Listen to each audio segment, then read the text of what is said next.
Good morning, adventurers. My name is Ben, and welcome to a morning show where I sit around, drink some tea, and talk about D&D. Now, today is going to be a very full episode, so stick with me on this one. I am going to do my best to keep it to a normal amount of time, but there's a lot to talk about today. So, first up, we have news and stream that are kind of melding into one again, because the D&D Celebration, it kicked off with a preview last night, and today is the first full day of it. So we are going to run through the entire schedule for the weekend because it is Friday today. So please hang with me for a second as I go through this. But first, because it's not related to anything else that I'm going to talk about right now, I want to say the other piece of news that we got yesterday. Critical Role, if you are into that, announced they are having a State of the Role, which is their like sort of update newsy kind of thing, on September 30th, which means that next week, Thursday, we are getting an update on Campaign 3 of Critical Role, which is big news for anybody that likes Critical Role. I'm currently drinking out of Caduceus Clay mug, so clearly I am excited about it and I'll be watching it, but we'll talk about that again, and I will remind you guys over that at that point. So, with that out of the way, let's get into D&D Celebration and everything that's going on with it. So, as I mentioned, today is the first day of D&D Celebration. If you are in or over on the west coast of the U.S., this is all going to start pretty early for you, but everybody else that is on the East Coast, which is not when I'm going to be listing the times, going to be listing the times in Pacific time. This will start more in the middle of the day for you. Remember, it will be about 3 hours ahead of what I am saying if you are on the East Coast. So, first up, Friday, today, they have their morning welcome at 7:45 a.m., followed immediately at 8 a.m. by a high-rolling Oxventure Worlds Collide, DM'd by Johnny Chiodini. Screwed that one up.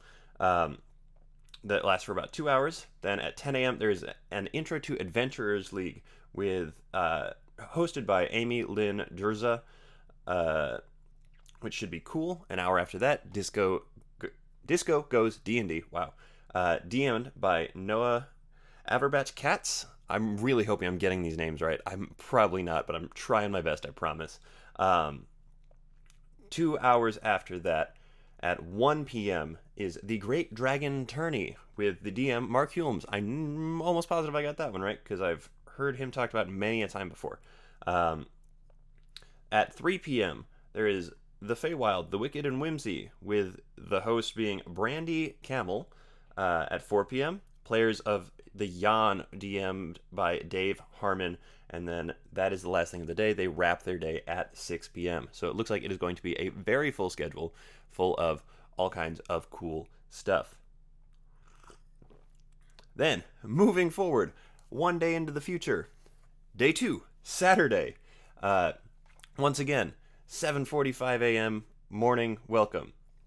At 8 a.m., Hermes Heist, DM'd by Joe Fudge, lasts for 2 hours. A panel called My First Character, Bringing Young Players into D&D, hosted by Jim Zub. At 11 a.m., there is Strixhaven in session with the host, Ellie Osley-Wood. Osley-Wood, I think. Jeremy Crawford is on the panel for that one, which is pretty cool. At 12 p.m., so noon, The Slapstick Hunt, a Silly Chase, DM'd by the one and only Amy Vorpal. At 2, Fizban's Treasury of Dragons is revealed, whatever that means, hosted again by L. Osley-Wood. At 3, you've got the DM Roundtable, subtitled Immersion. So presumably they're going to be talking about immersion at the DM table, hosted by Brandy Camel again, with a couple of big names in there, including Abria Iyengar, Carlos Luna, and James Heck. And then at 4 p.m., there is The Circus of Sound, a D&D musical, which is a D&D session, yes, but I'm sure it's going to be hysterical. DM'd by Kelly D'Angelo. That one has Jason Charles Miller is the name that sticks out to me. If you don't know who that is, he is the one that helped write the Critical Role theme song. He's a relatively big name around them. So that one is going to be very cool. And then it wraps at 6 p.m. once again. Day 3, Sunday. Again, 7:45 a.m. morning welcome. Followed at 8. How to Play Draconic Heroes and Villains, hosted by Todd Kendrick, with Abria Iyengar and B. David Walters on that one as well. At 9 a.m., Demystifying Session 0 with the host Kiana Shaw, which should be very cool. At 10 a.m., Outlaws and Obelisks, Slowdown and Showdown, DM'd by Jeremy Cobb. At 12, there is the Ask the Sage Live, hosted by Brandy Camel once again, where it is seemingly just going to be Jeremy Crawford up there answering questions for you. Lasts for about an hour. At 1 p.m., The Dungeon and the Dragon, DM'd by B. David Walters once again. That one you've got Deborah Ann Wall, Patrick Rothfuss, and Matthew Lillard, among a couple others, at the table, which should be very cool. At 3 p.m., they have the DM Challenge Champion announcement. This has been a long time in the making, and the people that have made it this far are... The stuff they have produced is amazing. Definitely check that out. At 3:30 p.m., we are getting an update on the future of D&D. That is what the panel is called. Hosted by L. Osili Wood. It looks like they've got pretty much the majority of the, or all of the, I'm not sure, creative team at Wizards there, including Ray Winnegar, Liz Shue, Chris Perkins, and Jeremy Crawford. And then at 4:30 p.m., the show wraps. So it looks like we might be getting some big news on that Sunday, especially with a look at Fizzbands on Saturday. Otherwise, it looks like there's just a lot of really cool stuff going on. You should definitely check out if you get the opportunity. All of the information that I just spewed at you is available on the dndcelebration.com website. And once again, do not forget that they have partnered with Extra Life to make merch for this event. So if you are able to and you want to, go ahead and buy some of the merch, because all of the proceeds from that are going to Extra Life, which again is a charity that puts games in hospitals for kids, so that they can have a little bit more fun. And again, especially with hospitals being so inaccessible right now because of the pandemic, they could use any little bit of joy they can get in there. That is all of the D&D Celebration stuff. Again, all of that information is available on the website, dndcelebration.com. And there is actually one more stream that I wanted to touch on. It is not a D&D stream, but it has some really big names in the D&D community. It is actually going to be at 8 p.m. Pacific time, 11 p.m. Eastern time, so a late one, on the World of Darkness channel on Twitch. That is twitch.tv/World of Darkness. It is Brendan Lee Mulligan, Erica Ishii, Marisha Ray, and Taliesin Jaffe playing Vampire the Masquerade on the World of Darkness channel. If you don't know who any of those people are, Brendan is the Dungeon Master for Dimension 20. Marisha and Taliesin are both cast members. Marisha is the creative director of Critical Role, and Erica Ishii is... honestly, it's kind of hard to pin her down. She's been on both Critical Role and Dimension 20. She's in the Dimension 20 campaign that is going on right now. I'm sure she's also in her own projects in the TTRPG community. She's a voice actor. She's phenomenal. She's a great player. So definitely go check that out if you have the chance, if you are not already overly saturated from all of the D&D content that you have been taking in for the entire day. And hey, it might be a good palate cleanse if that is what you need after quite literally 10 hours of straight D&D shot into your face. But that is all I have for announcements and news, announcements, and streams that are going on. I don't know of any other streams that are happening this weekend because so much of it is wrapped up in D&D Celebration. I'm sure there are some ongoing campaigns that are going to be streaming, so if you are looking for something to watch and you're either done with D&D Celebration or you're not interested in it for whatever reason, go ahead and just head over to twitch.tv and look up the D&D category, and there's sure to be something on there that you can watch. But with all that said, now that I ran on for almost 10 minutes about that, we are going to get into what we are actually talking about today, which is back to the Wild Beyond the Witchlight, which I am so excited about I'm so excited to actually get to talk about in depth with you guys. Obviously, there are going to be some major spoilers for this, probably major story spoilers. I'm not entirely positive. I'm telling you right now, if you are going to be a player in this and you do not want to have this thing wrecked for you in some way or another, don't keep watching this video. I'll be okay with it, I promise. But this is going to be a review, in-depth look at. I don't know. It's one of those things. Kind of both of them at the same time. So without further ado, let's dive into it, shall we? So the Wild Beyond the Witchlight is, honestly, it feels very fresh and very different to me than most other D&D modules that we have gotten so far, which is a good thing in my mind. The sole thing that I was most excited about for this book was the fact that they are actually going out into the planescape. And going out into the planescape is something that they have really not touched on that much so far in really all of it. I am thrilled that they decided to do this. This is an adventure for characters levels 1 to 8, but honestly, technically, you could run this for any set of 8 levels. Genuinely, you could. Because there is... You can complete this campaign module without fighting at all. And honestly, if you are going to fight, you can always just scale stuff up to whatever level it needs to be. But that is the most fascinating thing to me about this book, is the fact that you can make it through the entire thing without raising a sword, shooting an arrow, casting an aggressive spell, anything like that, because of the way that it's built out.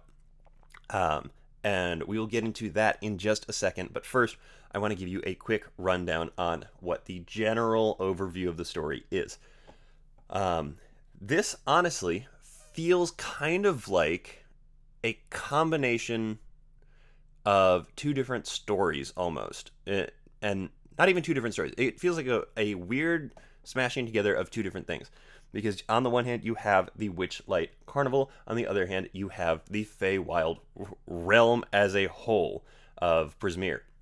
And so, the Feywild Carnival, or the Witchlight Carnival, doesn't actually have a whole lot to do, ultimately, with the Feywild realm, aside from the fact that the people there are from the Feywild, and that is how you get into Prismeer.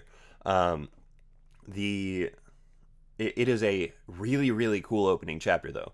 It is a phenomenal concept. It is all about how it is effectively a mystical carnival, and that the players can interact with it in a lot of different really cool ways. It's a really cool way to set sort of the tone overall for the rest of the adventure. Like I mentioned in my first look back on Tuesday, there is a mood meter, essentially, for the players and really everybody there, and depending on what actions the players decide to take or other people decide to take, the mood of the entire space goes up or down. But ultimately, the carnival itself serves as a stepping stone to getting the players into the Feywild, which is cool. Honestly, it's cool. And something else that I liked about the intro section, which happens immediately before the carnival, is that there is there is the assumption that the players might want to play a traditional adventure, or they might want to play one that they are invested in. And so there are two different adventure hooks that are offered in the intro of the book, which is really, really cool. So moving on from the carnival itself, getting into the realm of Prismeer after you've met with Mr. Witch and Mr. Light, which are the carnival owners, runners, the people that run the carnival. You step through the mirror that takes you to the Feywild realm of Prismeer, and you land in Hither on a elevated bridge. The realm of Prismeer has been carved up into 3 distinct sections called Hither, Thither, and Yon by the Hourglass Coven. The Archfey Zyblina is the one that presides over the entire realm of Prismeer, but they had been taken and been tricked and put into a state of temporal stasis by the Hourglass Coven because they were jealous of her, because these 3 that make up the Hourglass Coven are hags, and they are the daughters of Baba Yaga, and they were jealous of the favor that the Archfey Zyblina got as Baba Yaga's adopted daughter, also known as Igwilf or Natasha. And yes, that Tasha She is Tasha from Tasha's Cauldron of Everything. She is Baba Yaga's adopted daughter, and this almost, in a really weird way, fits super well thematically with Tasha's Cauldron of Everything because of that. They're leaning into the deeper Tasha lore, which I didn't really expect. And I avoided as many spoilers as I could for this book going into it, so if I say something that has been out for a long time, sorry, I just didn't know, because I did my best to not run into that stuff. So the Hourglass Coven put her in a state of stasis and carved up her realm, each taking one of the different pieces. The characters land in Hither, which is a swamp area, and they need to make their way all the way through the different portions of the realm in order to make their way up to, I've said make their way a bunch of times, get to, ultimately, the Palace of the Heart's Desire to free Tasha Zyblina from her stasis. Now, as I mentioned before, you can make it through this entire adventure without fighting anything, because every single one of the hags that you run into will give you a series of quests to win their favor in some way or another instead, because of the rules of the realm that have been set forth by Zyblina that sort of permeate the entire realm, particularly the rule of reciprocity, which means that, obviously, give something, get something of equal-ish value. So if they show the hags kindness and they do the things that they are asking them to do, then the players will just sort of be allowed to continue on their way. You need a special guide to guide you through each of the different realms and between the realms, which is where a bunch of really fun NPCs like Clapperclaw, the animated scarecrow, Squirt the oil can, who is literally a floating oil can, and Amador, the dandelion man, come into play. You are able to just follow them through as soon as you gain their alliance and their friendship. And you can walk all the way from the starting point out to the end of the story by just walking through and talking to things. This is really cool because it allows the game to be scaled up or down for kids all the way up to your super hardcore players. And it really sort of fits the whimsy of the space as well, which is awesome, I think. I'm really glad that they're writing stuff now that is more accessible to the younger audience as well, because that means that you can get kids involved earlier, which is great. Each of the different areas is not set up so much as a linear storyline, but as a little sandbox for the characters to play around in. I know in my first look, I was questioning the story trackers that were there, because I wasn't super sure of why they were set up the way they are. After reading the book, I totally get it. They make perfect sense, and I think they're a really useful tool. The story trackers are more just an open checklist for you to be able to keep track of what was supposed to be happening in each of the realms. And because of the fact that there are essentially 3 major locations plus the hold, keep, whatever it is, in each of the subsections of the realms, being able to track where stuff is just easily on a piece of paper is actually kind of invaluable, because the players are dropped and they can do whatever they want. They can go wherever they want. They don't need to follow a strict storyline. They're not being railroaded in some way. There is a suggested order in which they tackle the different locations in each of the things, in going to doing some things and then moving on. But there is a sense of openness, which is really cool.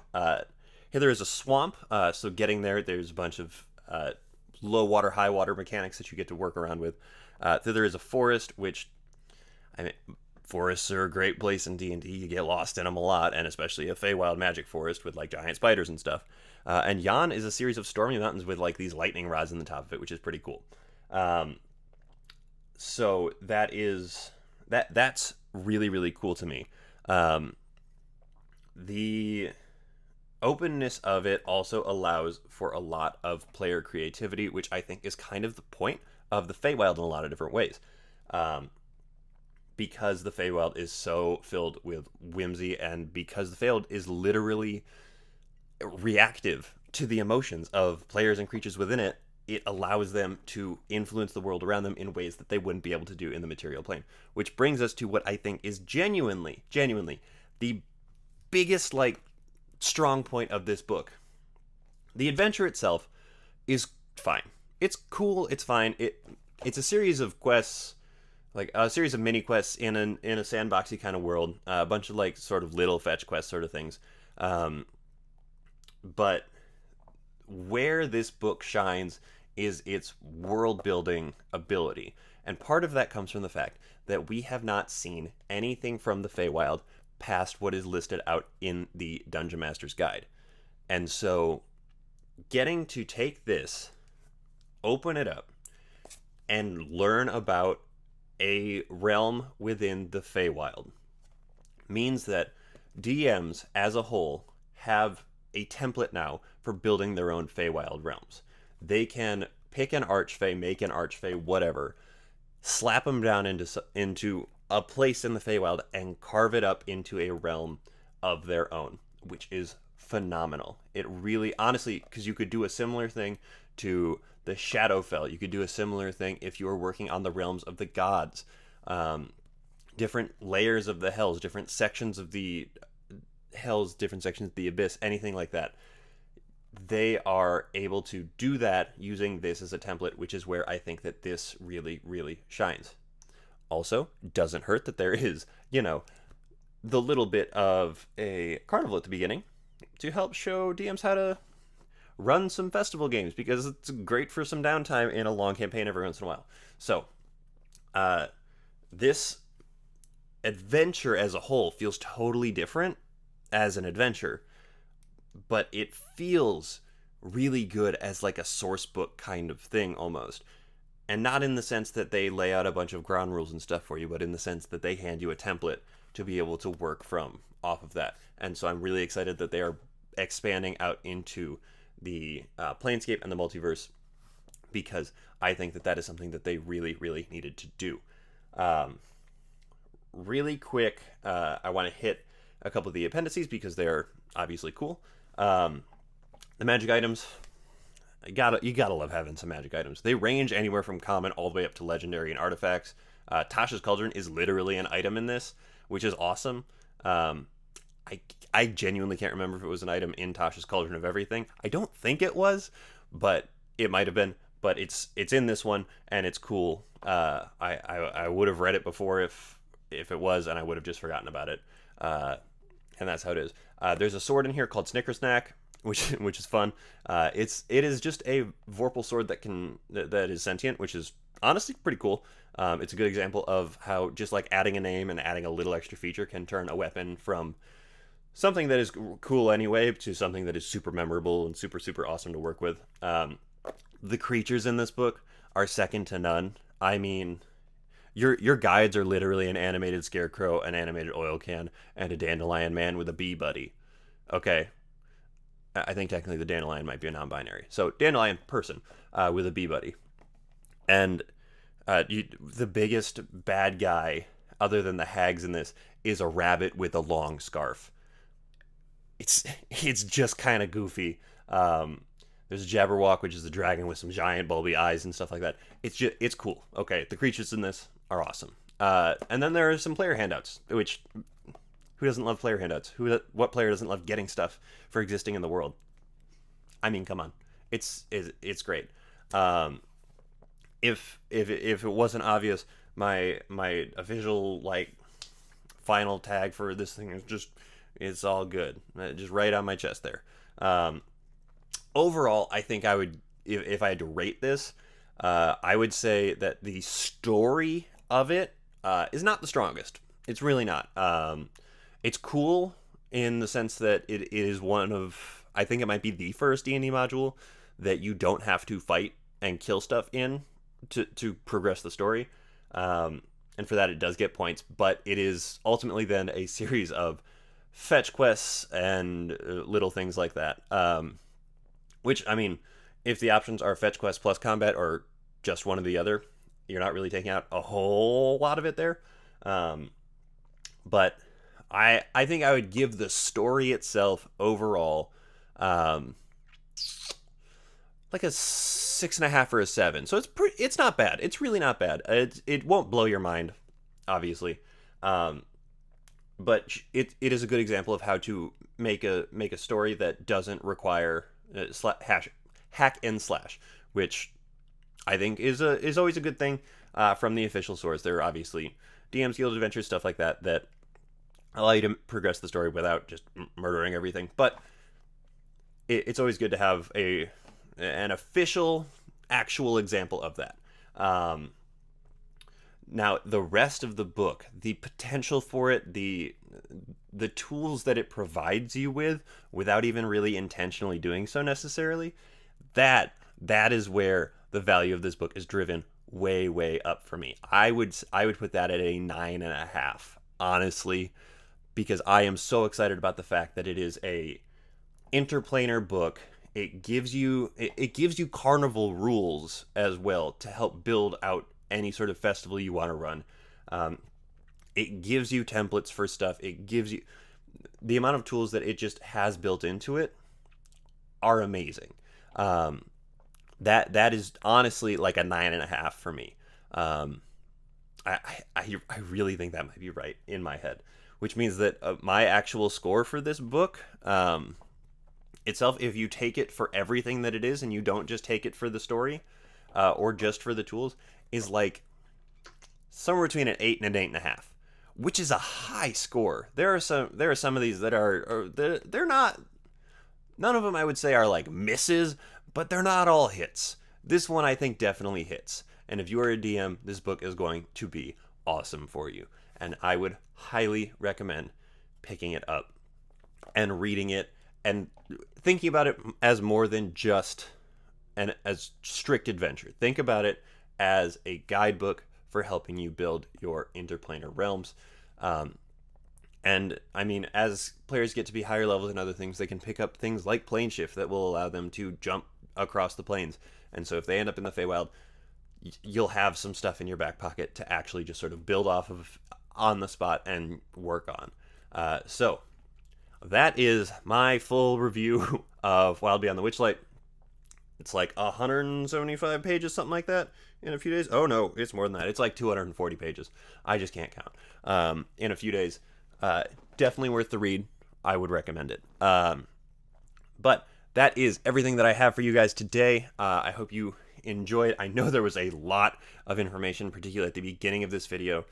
We are coming up on almost 30 minutes now, so I'm going to try and wrap this pretty quick.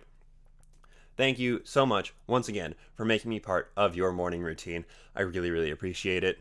I really am enjoying doing this show, so go ahead, like, subscribe, follow, whatever it is, because the more of you that do, the more of you that keep up with me, the longer I will be able to do this, and I am, again, enjoying doing it. So thank you so much, and a big thank you to my patrons, who are the ones that obviously make this show possible.